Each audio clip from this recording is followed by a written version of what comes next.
Hi there. My name's Jen Foley. I'm from RoSPA, Scotland. I'm their Home Safety Officer. Thanks so much for joining me today. I look forward to giving you a bit of information about older people's safety in the home. So I'll just get onto that now. So, yes, as I said, that's me, Jen Foley. I'm the Home Safety Officer for RoSPA in Scotland. So a quick look at what's on today's agenda. Firstly, identifying the issue. What is the issue of home accidents? What does the data look like? And what is the current picture? We'll also take a look at passing information on to colleagues and clients you work with. Is home safety and accident prevention something that can fit easily into the role you already do? Let's firstly define what we're talking about when we're addressing home accidents. So a home can be defined as any type of house, block of flats, or caravan together with its garden, yard, driveway, path, steps and boundaries. It's important to remember when we talk about home and a home accident, it's not just what is beyond the front door. An accident is defined as something that happens unexpectedly and unintentionally, and which often damages something or injures someone. The word accident implies something unplanned or unforeseen, as though there was nothing anyone could do to prevent it. But we do know that an unintended injury can be avoided because we can learn from the causes of accidents, which in turn plays a significant part in how to prevent them. So safety is what we are trying to promote, for people to not be in danger and not be likely to be harmed. So just a little bit about RoSPA for those of you who maybe haven't heard of us. RoSPA stands for the Royal Society for the Prevention of Accidents, and it's one of the world's leading safety organisation. RoSPA was born out of a London Safety First Council that was set up in 1916 to improve road safety during the blackouts of the First World War. RoSPA's mission is to exchange life-enhancing skills and knowledge to reduce serious accidental injuries. RoSPA covers many different aspects of safety, including home, road, water, leisure and occupational safety. There is no one government department or agency that has responsibility for home safety at national or local level. Many committees have subsequently been set up to deal with home safety. Although many local authorities involve themselves with home safety, it is not a statutory duty. In terms of legislation, England has the Home Safety Act 1961, which allows local authorities to promote safety. This doesn't extend to Scotland or Northern Ireland.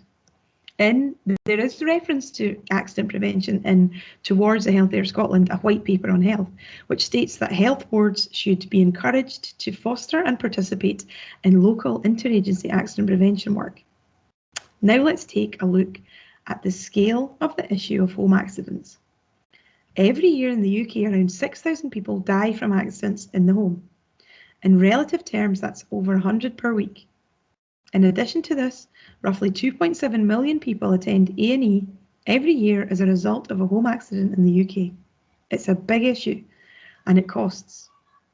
This is something we'll look at in more detail in a moment, but I just thought I should add in a bit of context in terms of the wider accident picture. You can see here in this chart from the Office for National Statistics that accidents at home account for the vast majority of deaths by an accident in the UK. That is why it is something that is so important to raise awareness of and to try to implement preventative measures against. Let's now take a look at some admission data. This is data from Scotland for the year ending March 2019 for the older age group only. As we can see, falls account for by far the most hospital admissions. You can see in the table some of the other causes for hospital admissions amongst the older population. Although the direct cost of a home accident can be measured in terms of NHS costs, the costs go far deeper than that and can often be life-altering.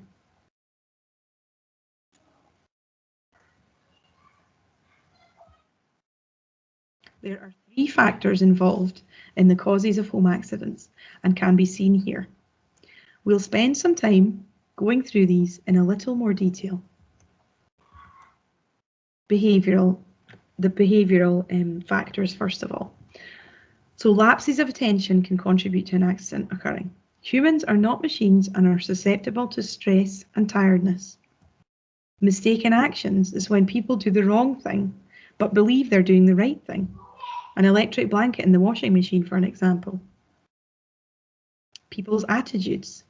This is when a person carries out an action that is potentially dangerous because they have done it several times without incident in the past. Not wearing seatbelts, overloading sockets, saying it won't happen to me, and this is the way I've always done it. Immobility. Older people may not be able to react quickly in a potentially hazardous situation. So some environmental factors now. So the design of a house. Older people often live in older houses with outdated designs perhaps. Like this staircase that we can see in the picture, for instance. It looks rather steep and the handrail doesn't extend the full length of the staircase. Product safety is something that is high on the agenda now, but it doesn't account for older appliances or second-hand goods that people may pick up. The layout of a room.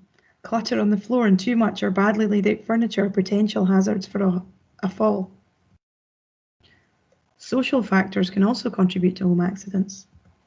There'll be varying attitudes to safety in different cultures and backgrounds. Older people who live on their own and have limited contact with others may be at greater risk due to potential hazards not being identified.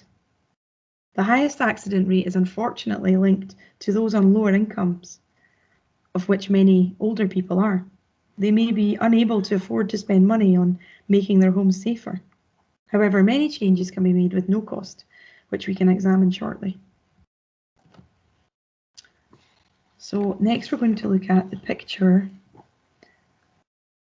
of, we're going to have a little look at the ageing process and how it relates to home accidents to understand where older people have most accidents, to understand the main causes of home accidents to older people, and to understand some preventative measures we can put in place to mitigate home accidents happening to older people. So,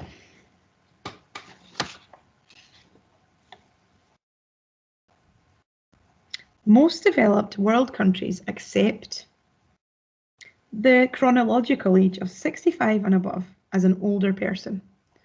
As we know, there is huge variation in someone's chronological age and their general fitness, attitude, and ability to live independently.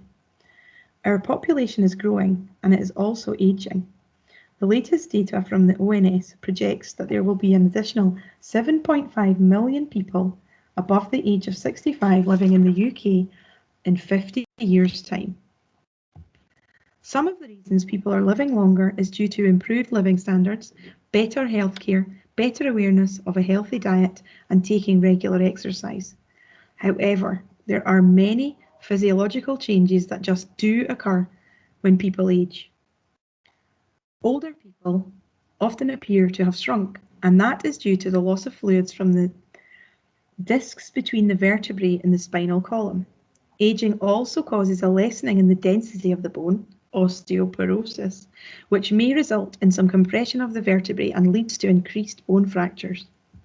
Muscle cells do not reproduce themselves, so with aging there is a decrease in their number. To a certain extent, this can be compensated for if the size and power of the remaining muscles are increased by exercise.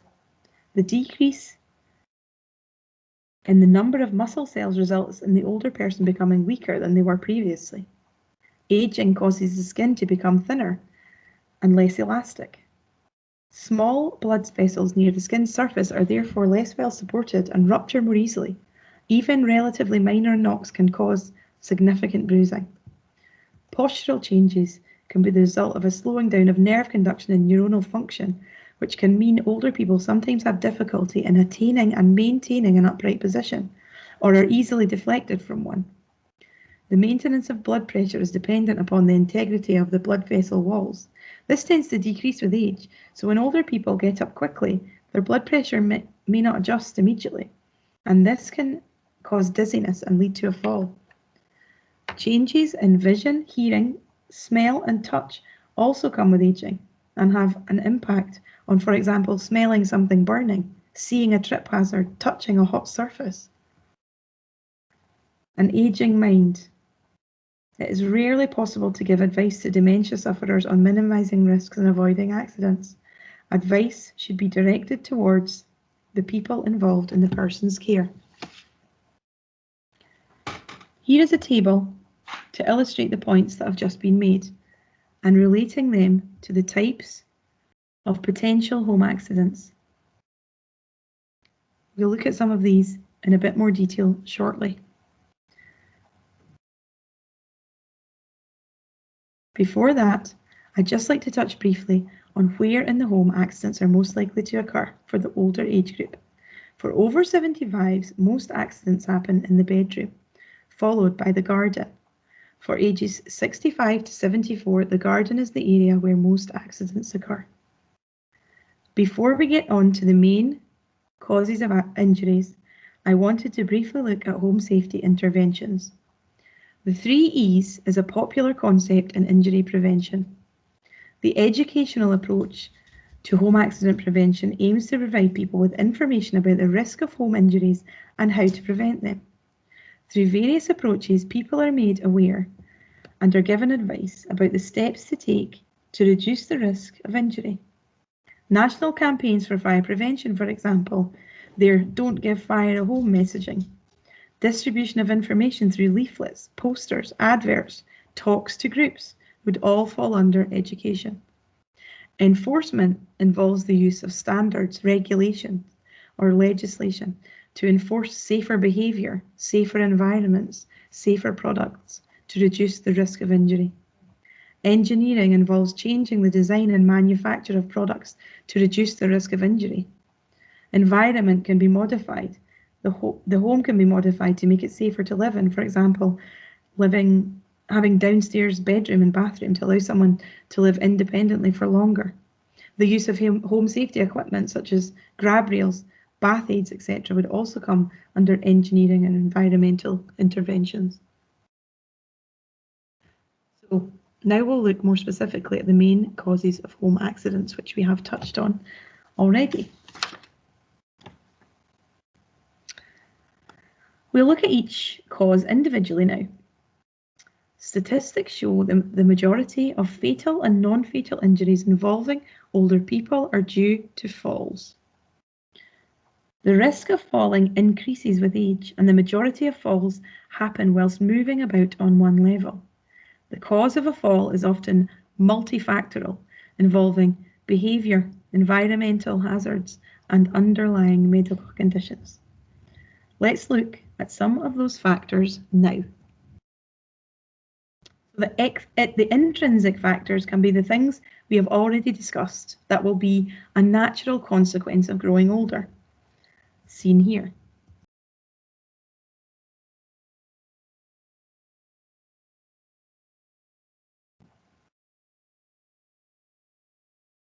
Some extrinsic factors that can contribute to a fall are shown here.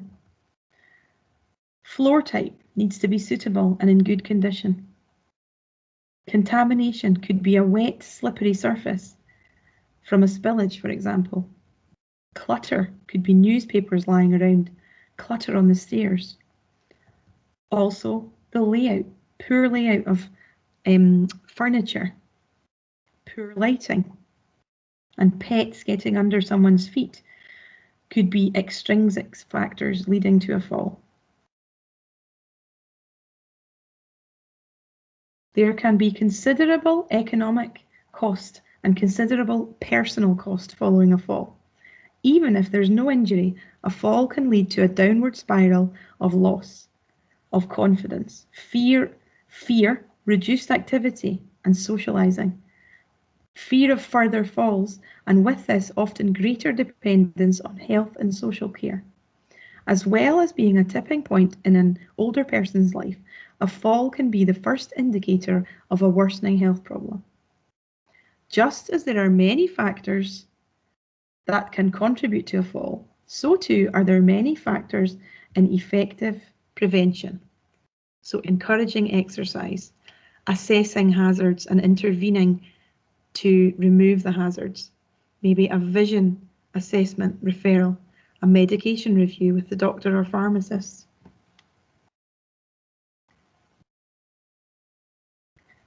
So one of those, a hazard assessment and an intervention. Let's take a look at that now. So that carpet on the stairs, you can't really, it's quite an interesting design, and even somebody with normal eyesight would find that quite difficult to deal with, maybe when they're walking up and down the stairs. So if you add poor eyesight to that, it could potentially be an issue. Keep stairs, as we've said, clear from clutter, which is a hazard. Are there sufficient handrails running the length of the staircase? Is the staircase sufficiently lit? Looking now at the bedroom and communal rooms, is the lighting easily accessed? Are there loose rugs on the floor that may be a trip hazard? Are there any trailing leads from electrical appliances towards the plug? How about the furniture that's in the room? Is that likely to contribute to a fall?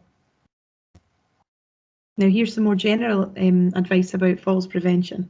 So a letterbox basket, if that's appropriate, that saves the person having to bend down to retrieve their mail from the doorstep, the back of the door. If they have a walking aid, is it in good repair?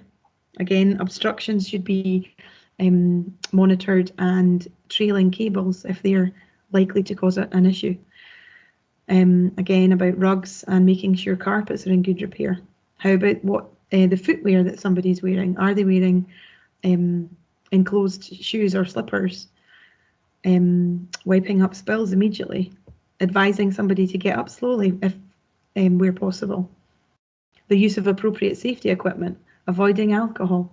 Keeping active if at all possible, and eating healthily. If you feel that somebody could do with a falls prevention referral, make that referral if at all possible. So now we're going to have a look at burns and scalds. So I'm sure most of you know this, but just to confirm the definition, a burn is something that's caused by dry heat, and a scald is caused by wet heat. Those individuals who suffer a burn often live alone and come into contact with a heat source, such as a radiator, electric fire, or a cooker, through a fall or through sitting too close to the heat source.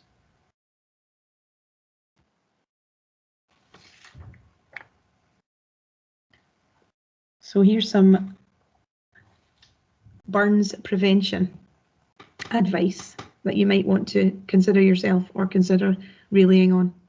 So relocating furniture to enable easier access past a heat source. So like I said, not falling up against a heat source. Use a fire guard where possible. Do not overload electrical sockets. Replace electric blankets if they're getting old. Fit a smoke alarm on every level, which can be done by the fire service free of charge by arranging a home fire safety visit. So scald prevention. Run water in the bath first, topping up with hot to prevent a scald when getting into the bath. Fit a thermostatic mixing valve if possible. These are standard on all new builds and housing association properties, and they just ensure that the water coming out of the tap is set at a certain temperature that's not going to cause a scald. Use a coiled kettle flex or cordless kettle. Older style kettles didn't used to be made with a coiled flex, so it means that they can be sort of used at the front of a worktop rather than kept at the back. So that's the same sort of thing. Rearrange, make sure that your tea and coffee facilities are towards the back of a worktop. Ensure hot water bottles are in good condition and aren't going to burst and cause a scald in bed. Similarly to the tea and coffee, use the rear hob rings and turn pan handles away from the front of a cooker, so that it's not likely that the boiling liquid that's in the pans can be spilt on anyone. So there are two main types of poisoning in the older population. The first is medication poisoning. Some older people may be aware of what their medication contains and may also take non-prescription drugs. Sometimes this combination can lead to an accidental overdose. Specific medications can lead to confusion and drowsiness, which can lead to missing doses or taking medications twice. Prevent some of the medication poisoning happening, use a pill dispenser or a memory aid container. A lot of pharmacies offer this service free of charge and will fill up your pill dispenser for you. Ask for information from the pharmacist about what non-prescription drugs they're allowed to take with the medication that they're on. Don't remove labels from medications so you know exactly what's in there and exactly what dosage to take. Avoid alcohol with medication. Make sure all unused and out-of-date medication is returned to the pharmacy. Second type of poisoning is carbon monoxide poisoning. Carbon monoxide is a colourless, odourless and poisonous gas that can be given off as a result of the incomplete burning of gas by household appliances. Inhaling the gas reduces the blood's ability to carry oxygen, leaving the body's organs and cells starved of oxygen. Symptoms include headaches, nausea, breathlessness, collapse, dizziness, and loss of consciousness. So to prevent that, ensure that you have a carbon monoxide fitted that falls under the British standard for every fuel burning appliance that you have in your household, and ensure those appliances are serviced regularly by a gas safe registered engineer. If you have chimneys, make sure they're swept once a year, and make sure there's adequate ventilation for fuel burning appliances and fires. If you think there's an emergency, open doors and windows and leave immediately. See a doctor immediately and call the gas emergency helpline. We're just going to look briefly at drowning and drowning prevention now. Drowning is often silent and a few inches of water can be deadly. So to prevent drowning as far as possible, use a slip-resistant bath mat in the bath. Have everything you need close by, so towels, clothing, whatever. Fix grab rails around the bathroom if it's deemed necessary. That's particularly important in a bathroom because all the surfaces are very hard, so if you were to hit your head, it would be quite a serious injury. And use suitable bathing equipment. And if possible, get up slowly from the bath.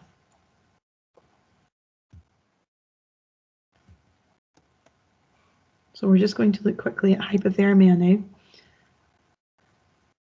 Older households are at the high end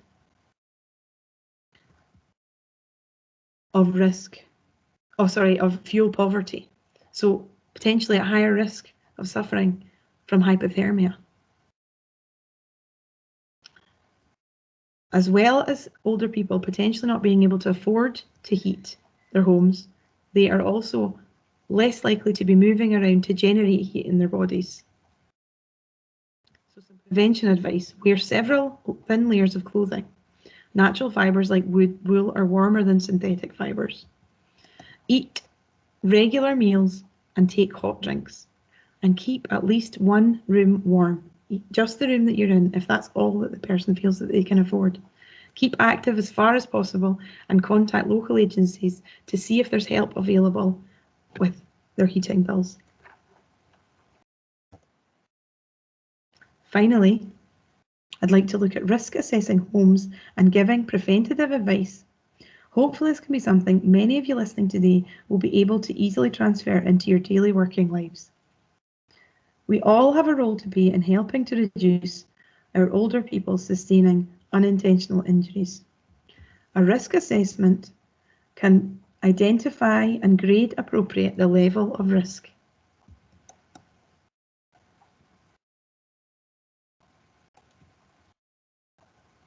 Something like this 5-step process is a good model to consider following, although obviously there are others. So likely the first 3 steps of that process are the most important to you. So identifying what the hazard is, deciding who might be harmed, evaluating the risk, and then potentially recording the findings and reviewing the assessment, and then potentially referring on if that's appropriate. So why is it important to prioritise the risks?